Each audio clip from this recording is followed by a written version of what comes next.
Village versus City, A Tale of Two Worlds. Chapter 1. The journey begins.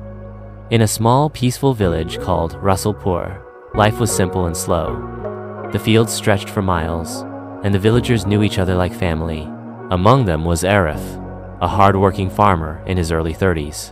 He loved the village life, waking up at dawn, tending to his crops, and spending evenings under the old banyan tree with his childhood friend, Bilal. Bilal, however, was different from Arif. He had always dreamed of leaving the village and making a name for himself in the city. He believed that the village held no future for young men like him. One day, an opportunity came. His uncle in Karachi offered him a job in his factory. Excited and full of ambition, Bilal decided to leave. Chapter 2. The city of dreams, Karachi, was nothing like Rasulpur. The tall buildings, constant honking of cars, and crowded streets overwhelmed Bilal at first. But soon, he adjusted. He worked hard at his uncle's factory and started earning a decent income. At the factory, he met Sarah, a young woman who had been raised in the city. She was educated, confident, and had never stepped foot in a village. She found Bilal's stories about Rasulpur amusing and old-fashioned. Why would anyone prefer a village over the city? She often teased him.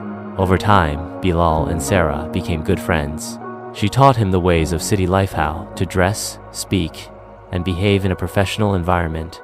Meanwhile, Bilal shared stories of fresh air, starry nights, and the simple joys of village life. Chapter 3. The invitation back in Rasulpur. Arif missed his friend. He couldn't understand why Bilal had chosen the city over their peaceful life.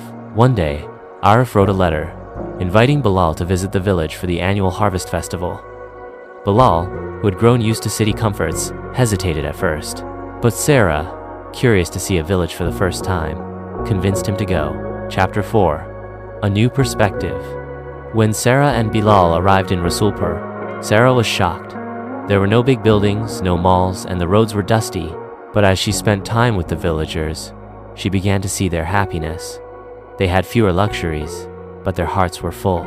She watched as Arif and the other farmers worked together, sharing their food and laughter.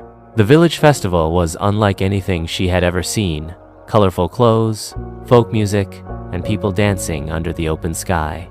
For the first time, she felt a different kind of joy that the city had never given her. Chapter 5. The Realization. On the last night of their stay, Sarah sat with Arif and Bilal under the banyan tree. "I always thought the city was the best place to live," she admitted. "But now, I see that happiness isn't about where you are. It's about how you live." Bilal, tu fator.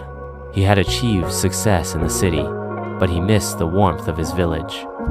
"Maybe there's no single right choice," he said. "The city and village both